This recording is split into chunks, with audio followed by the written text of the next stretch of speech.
Shoot. So the Bay Area culture, it grew on me.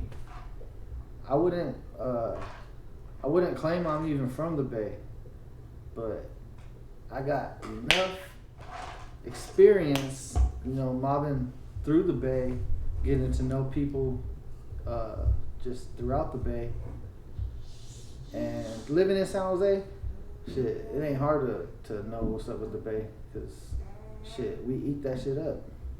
Speaking of eating up, the culture is nothing but food trucks, fucking specifically Yup. taco trucks. I mean, if you're from the Bay, you know all about the taco trucks, man. They just Legendary. popping out here. Legendary. It grew. You can find a Korean taco truck now. You can find an ice cream truck that's like serving food and serving all kinds of like special, delicious things. You can find imported chips in a truck. You can find everything anywhere on like most street corners, like popular street corners throughout the Bay. The culture is food and festivals. Forgot to touch on It is. It's not just music, because I mean everybody goes to the shows and usually it gets funky.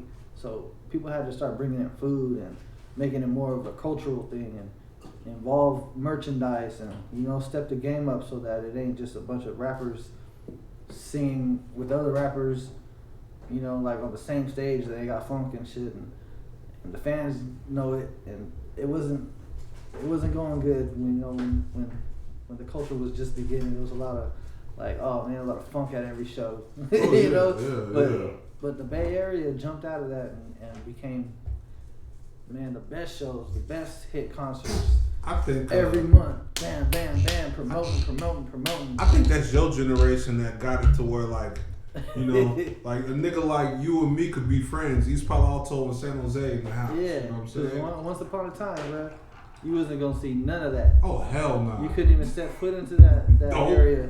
You couldn't say like, oh, we hanging out together. Like somebody's gonna say, hey, well, you know what? That nigga, he a dead man if I come over there type you feel shit. Me? It was bad. It was too many instances where so and so said already told you don't go over there. Yep. Because of so and so. Yep. Because of yada that, everything that's happened. Whoop. But them days, man, they're gone. Yeah, everybody. I swear, man, you mentioned the Bay, man. Everybody's already okay. Yeah. They're with it. The culture is like thriving.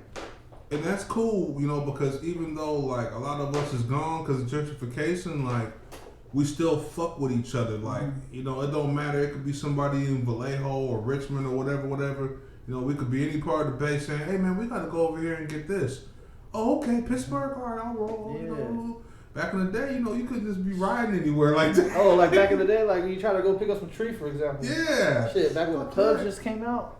Oh yeah. You had to skip town. Remember we used to go out there? We used to take the back streets, remember? Yeah. In my bucket. We would take Get the Mission. Yeah, we would take Mission, Warm Springs to Mission, all the way to East 14. High than a motherfucker. High on the way there and hella high on the way back. Oh yeah. And they would always give you goodies and shit too for going to the club, Yeah, you have a session right before you pick it up. Yep. And then when we get it, usually they be giving you all like free joints and shit like that. Man, we be smoking everything. Like that shit, bro. We roll the free joints. Yup.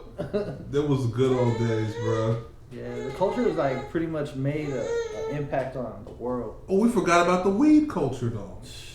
Because nobody get higher than us. Yeah, everybody knows we're like Amsterdam is what the Bay is today, is what Amsterdam used to be.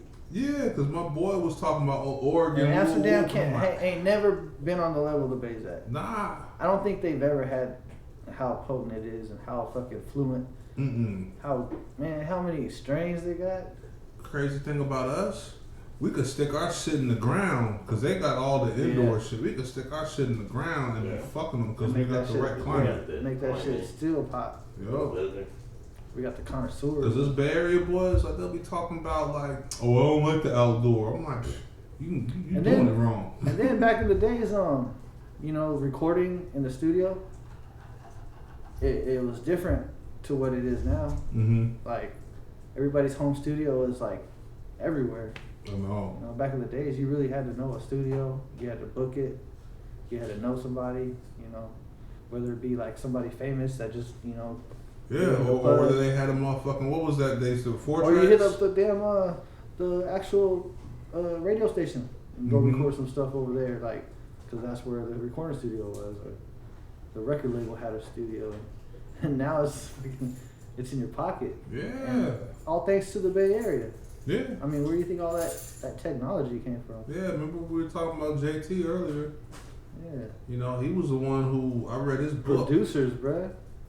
Producers elevate in the Bay. Yeah. They have access not only to some of the greatest musicians, you know. The Bay Area culture is not just hip hop too. It's, it's blues and soul and jazz and all kind of shit, bro. The island music and shit. Man, that's one of the biggest like cultural movements, you know, that's still in motion. Man, that island movement, man. Hey, that's just it's like an atom bomb. It's exploding and still reaching the world. Yeah, it's getting big, man. There's so much. I think that's one thing about like artists from the Bay. Like, we got a leg up on everybody because we listen to everything. Yeah. You know. Oh yeah. And then we got everything right here. Like we got classic soul artists and shit, jazz musicians. I mean, can't forget about the poetry and the poetry. slams. Yeah, exactly. You know, all these little like hole in the wall. Remember Alex back late in the night, day? Friday night Alex? rime sessions and stuff. And we got the clubs. We got it all, man. You're able to open up for like these big artists being from the Bay just because you're local. Yeah. Just because these artists will still have a show. And then they know that like you being out here, like even like our worst rappers back in the day were dope. You know what I'm saying? Like some of the shit we ain't gonna really talk about in this documentary. We ain't gonna really name no names, but yeah, like even our worst artists were pretty good. Some people got booed off stage. And, and they got viral. Oh really? Shit. What's that fool's name? The bass guy? Oh, Lil B? Oh shit, they booed him on stage? He's had instances. Well, you know why? Because he got like a cult following that hate him, and he got a cult following that like him. Yeah. You know, so he's just one of those special artists. Oh yeah, he definitely. He was doing the extracurricular shit. I know he cursed Harden's ass. All that, bro. He cursed Harden, and he told Durant when Durant came here, he's lifting the curse, right? Yeah, that's what he said. A lot of people just barely heard about the curse. Like, who does that? He said, "I'm putting a curse on this nigga, man." Yeah. I thought the shit was funny, but you know, it's just because the nigga like the Warriors. You know, if I was a Laker fan, I'd probably hate that little motherfucker. You know? You put it on him, that's why. Up and full of choices. Wish your future won't lose its focus. Coming over with hocus and pocus. I ain't joking or messing around. We here with abundance of style. Lift it off, give your local treat, and we ain't sharing now. Each and every way I'm on a merry cloud. Every day we all in motion.